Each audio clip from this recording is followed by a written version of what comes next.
안녕하세요. 성산 개미TV입니다. 자, HLB 그룹들 왜 살펴보고 있는데요. 좀 많이 밀리고 있죠. 우하향을 계속하고 있고, 추세가 잘 돌아서지 못하고 있습니다. 사실 오늘 몇 가지 기사들과 뉴스들을 좀 첨부해 봤는데, HLB가 떨어진 이유들을 전체적으로, 이 노바백스 백신 같은, 이 같은 방법의 제조합, 단백질 개방 방식의 백신들, 이런 걸로 인해서 아마 떨어지지 않을까라는 이런 경쟁업체들이죠. 예를 들면, 이런 경쟁업체들로 인해서 떨어지지 않는가라는 이런 이 뉘앙스의 뉴스들을 봤습니다. 근데 사실, 우리가 이 주식을 하면서 코에 걸면 코걸이, 귀에 걸면 귀걸이란 말을 제가 잘 말씀드리는데, 예를 들어 삼성전자가 지금 많이 밀리고 있죠. 여러 가지 많이 밀리고 있으면서 예전에 고점이 9만 원대에서부터 7만 원까지 오니까 무슨 얘기를 하냐면 디램 가격 얘기를 하죠. 디램 가격이 어떻고 저떻고 앞으로 더 폭락할 것서 반도체의 어두운 그림이 그려졌다. 근데 실적은 사상 최대죠. 근데 만약에 삼성전자가 올라갔다면 이런 얘기들을 했을 거예요. 역시 디램 가격이 폭락했어도 주식은 실적에 반하지 않는다. 즉 실적이 좋으니까 삼성전자가 올라가는 거다. 이렇게 얘기를 했을 거예요. 자, 모든 뉴스나 이 떨어진 이유, 그러니까 올라간 이유를 주식이 떨어진 다음, 올라간 다음에 얘기를 하기 때문에 사실, 항상 후행성인 말들이 많죠. 물론 이제 근간에 HLB나 HL생명과학이 많이 떨어지다 보니까, 나누젠 나노코박스가 나와도 결국 노바백스 같은 단백질 같은 제조업 단백질 백신의 기반의 백신들이 많이 보급이 되면 결국 나노젠 나노코박스의 전 세계적인 수요가 많이 떨어질 테고 그거에 대한 또 후발주자, 그러니까 후발주자로서의 너무 큰 실망감 뭐 이런 것 때문에 떨어졌다는 얘기들이 있는데 이런 얘기들은 어디까지나 그냥 참고 정도 하시는 게 좋아요. 아, 저렇게 생각하는 사람들도 있구나. 예, 그냥 무시하기보다는 저렇게 생각해서 주식이 떨어졌다고 생각하는 사람들도 있구나라고 정도로만 보시는 게 맞습니다. HLB나 H생명과는 HLB 그룹주들이 리보세라닙도 있죠. 물론 이제 리보세라닙의 NDA 신청 같은 게 늦어지고 하다 보니까 역시 그런 거에 대한 실망감으로 떨어지는 게 있습니다.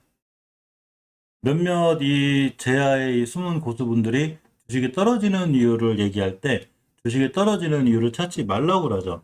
왜 그러냐면 주식이 떨어지는 데는 이유가 없죠. 가장 간단한 논리로 주식이 왜 떨어질까 우리가 생각을 해보면 아주 간단한 논리로 결국은 매수하려는 사람보다 매수세보다 매도세가 더 크기 때문에 주식이 떨어지는 거죠. 살려는 사람이 많으면 주식은 올라가겠죠. 근데 매도하려는 세력이 더 많은 거죠. 이 매도하려는 세력이 외국인일 수도 있고, 그러고 개인일 수도 있고, 기관일 수도 있죠. 우리는 그게 누군지 절대 모르죠. 미리 외국인한테 가서 우리 이거 팔 거니? 물어볼 수는 없죠. 그러니까 주식이라는 게 왜 어렵냐면 우리 모두가 미래에서 온 사람이 아닌 다음에 주가에 향방을 할 수 없죠. 그렇기 때문에 많은 유튜버들도 저를 포함해서 저도 많이 욕을 먹고 살지만 주가를 미리 맞출 수 있는 사람은 없죠. 제가 올라간다고 확신할 수 있는 것도 아니고 떨어진다고 장담할 수도 없습니다. 그렇기 때문에 주식은 대응 영역이고 내가 어떻게 자산 운영을 할 것이며 HLB가 아무리 좋아도 몰빵하기보다는 장기적으로 끌고 가는 관점, 내가 이 친구를 단기 대응하기로 했어. 아니면 장기적으로 모아가기로 했어라는 등 여러 가지 자기만의 전략이 중요한 게 바로 그래서 그렇습니다. 사실 우리나라의 바이오 KRX 케어 지수 자체가 전체적으로 좀 안 좋죠. 오늘 하락률, 그러니까 KRX 헬스케어 지수 구성 종목 중에 주가 하락률 상위 종목 탑5 안에 HLB 생명과학이 있습니다.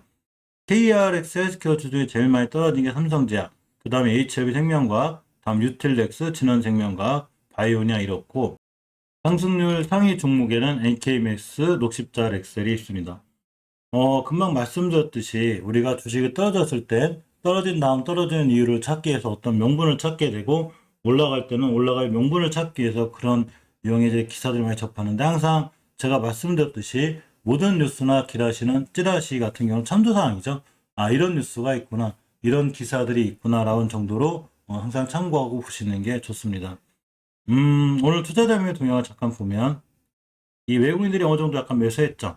매수했고 기관이 빠져나갔는데 오늘 우리나라 시장 전체는 외국인과 기관의 강력한 매도세가 있었어요. 그러면서 시장이 많이 무너졌고 이 점점 이 미국 시장하고 탈동조화가 돼가죠. 동조화가 돼서 미국 시장이 올라갔을 때 우리나라도 잘 올라가고 좋게 영향을 미쳤으면 좋겠는데 전혀 미국 시장을 따라가지 못하는 이런 우리나라 시장이라 약간 실망감도 크기도 합니다.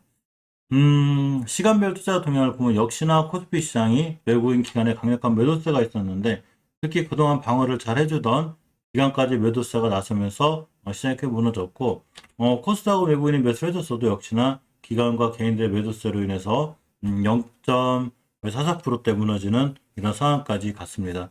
내일쯤은 좀 반등해주긴 한번 기대해 보고요. HLB 같은 경우도 좀 공매도가 줄어들었으면 하는 이런 생각입니다. 오늘 공매도 상황을 잠깐 살펴보면 자 이렇게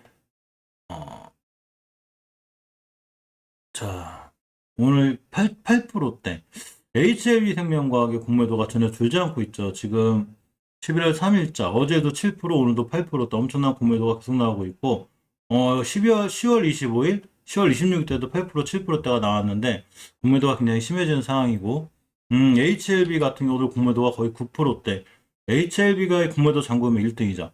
그만큼 이 공매도 세력들이 HLB나 HLB 생명과학은 굉장히 괴롭히고 있습니다. 항상 예전에도 제가 HLB 영상을 찍은 지 한 거의 이제 1년이 다 돼가는데 공매도 순위를 따져보면 거의 1등이 HLB나 HLB 생명과학이 코스닥 공매도 탑5에 들 정도로 이렇게 많은 공매도들이 괴롭히기도 합니다. 오늘의 이 대차 상환이라든가 이런 대차 거래는 사실 오늘 나오지 않고 내일 나오기 때문에 제가 매일 다음날 살펴드리는데 HLB 같은 경우에 신규 수량 상환 수량이 거의 비슷하고 HLB 생명과학은 역시 신규 수량 상환이 크게 늘지 않았는데 오늘의 공매도로 봤을 때 얼마 전에 일어난 이 신규 수량에 관한 이런 것일 수도 있고 계속해서 많은 공매도 분명히 쌓이고 있어서 사실 주가 양방이 마냥 이 우상향을 기대하기는 약간 어려움이 있지만 물론 이러면 하루 만에 또 반등하기도 하기 때문에 우리 현재 주가 H나 이런 모든 거를 차트를 통해서 물론 차트가 항상 이 주식이 떨어진다 올라간다를 맞추는 게 아니고 우리가 기준을 갖고 대응하는 이런 하나의 지표로 활용할 수가 있죠. HLB 같은 경우는 제가 오전에도 살펴드리는데 제가 장 전에 장 중에 한번 보고 241선을 기준으로다가 42,000원대예요. 지금 오늘 종가 42,450원인데 이 자리를 이렇게 이탈하게 되면 추세는 더 깨지게 되고 특히 중기 추세를 유지해줘야 되는 20주선을 내가 저번주에 깼다고 그랬죠. 그렇게 때문에 더 무너졌는데 20주선을 돌파해주고 다시 돌려놓을 때까지는 쉽게 하락세가 멈춰지지 않죠. HLB 같은 경우 월봉에서 특히나 20개화선을 깨놨기 때문에 20개화선을 다시 돌려놓는 자리 즉 월봉이라는 게 봉 하나가 한 달이 끝나야 완성되는 거라 꼬리는 달 수 있지만 결국 20개화선이 깔끔하게 올려놓지 못하면 추세는 다시 무너져서 60개화선까지 다시 올 수도 있습니다. 주식은 그 누구도 모르죠. 그렇기 때문에 우리가 할 수 있는 건 이 주식의 추세를 유지하느냐가 중요한데 주봉에서 5선 깼을 때가 첫 번째 경계 상황이 되고 20주선이 깼을 때 추세가 무너질 수 있다고 그랬는데 결국 깨졌죠. 자, 그럼 20주선은 누가 깼을까요? 개인이 깼을까? 아니면 외국인이 깼을까? 이건 누구도 몰라요. 그렇기 때문에 우리가 차트를 이용해서 우리가 이러한 차트는 반드시 상승해 줄 거야, 떨어질 거랑 맞추는 게 아니라 결국 20주선까지 깼다는 얘기는 5주선이 2주선을 완벽하게 깨는 추세가 하향 중인 게 보이시죠? 그러면 이렇게 추세가 하향하다 V자 반등할 수도 있지만 대체적으로 하향하다가는 또 2, 3주간 옆으로 가는 구간이 필요하죠. 이 얘기는 HLB에서 딱 올라간다기보다는 옆으로 가는 기간, 즉 기간 조정에 대한 시간이 필요한 거죠. 항상 말씀드렸듯이 21선이 가파르게 떨어지고 있다는 얘기는 옆으로 가야 되고 이격이 좁아지는 구간이 필요하고 내일 만약에 241선까지 이탈하게 되면 추세가 더 우양항으로 무너질 수 있습니다.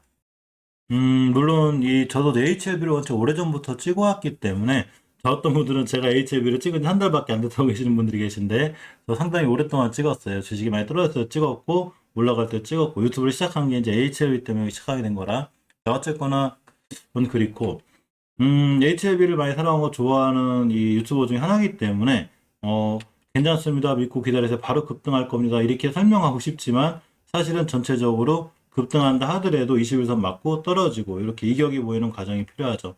물론 중장기적으로 봤을 때 몇 번 말씀드리지만 내가 이 친구를 저점마다 모아갈 거야. 이러던 상관이 없죠. 쉽게 예를 들면 삼성전자가 고점에 물리신 분들 예를 들어서 예전에 막 급등했을 때 9만원, 10만원 간다고 했을 때 물리신 분들이 문제인 거지 지금 삼성전자를 처음 보는 분들이라면 중기적으로 모아가면 되죠. 꿈꿈 월급 탈 때마다 나 월급에 20, 30% 삼성전자를 살 거야. 아주 쉬운 대응인 거죠. 그렇잖아요. HLB나 H생명과학도 마찬가지로 중장기적으로 봤을 때 천천히 모아가는 건 괜찮지만 결국 저번 달에 최고점 찍었고 떨어지고 당연히 들어온 조정인데 우리가 조정이 들어왔을 때 깨지 않아야 될 자리를 이탈하지 않는 게 중요하기 때문에 저도 장중에도 많이 살펴보죠.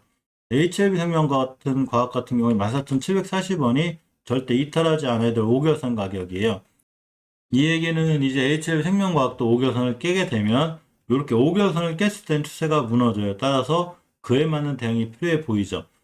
대응이라는 게 사실은 제가 이제 함부로 이 구독자분들의 계좌를 손절해라 뭐 이렇게 할 수는 없죠. 모든 투자에 대한 책임과 판단은 본인에게 있습니다. 하지만 최소한 비중 조절이도 할 수 있는 거고 돌아 나갈 때 또 추가로 살 수 있는 이렇게 대응을 해보는 것도 좋은 판단이 아닐까 생각해 보고요. 전체적으로 이 노바백스 백신이나 단백질 제조합 백신들이 많이 나오기 때문에 나눠진 나노코박스가 나왔을 때 과연 HLB에 좋은 영향을 주지 못하기 때문에 HLB가 떨어졌다? 이렇게 생각하기에는 약간 무리가 있지 않나 생각해 봅니다. 아직 저개발 저소득 국가 애들은 많이 필요하고 전체로 백신이 많이 보급된 것 같지만 결국 부자 나라, 선진국들 위주로 우리가 많이 접하다 보니까 그렇지 아직도 약소국들 그리고 저개발 소득 국가들에게는 백신이 많이 필요한 게 사실이기도 합니다. 자, 그러니까 어쨌거나 HLB나 HL 생명 가격대는 좀 반등해줬으면 좋겠고요. 하루하루 더 민감하게 반응하기보다는 애초에 손절을 못했으면 나중에 추가로 분할 매수할 생각을 하고 조금 중장기적으로 기능을 갖고 보는 게 좋고, 대응하실 때도 만약에 이 정불안하다 그러면 어느 정도 비중 축소 이렇게 나름대로의 본인의 판단에 맞는 좋은 기준을 갖고 보통 주식을 하면 자기만의 투자 판단과 기준이 있을 거예요. 그 원칙을 지켜나가는 것 이게 무엇보다 중요하다고 생각해 봅니다.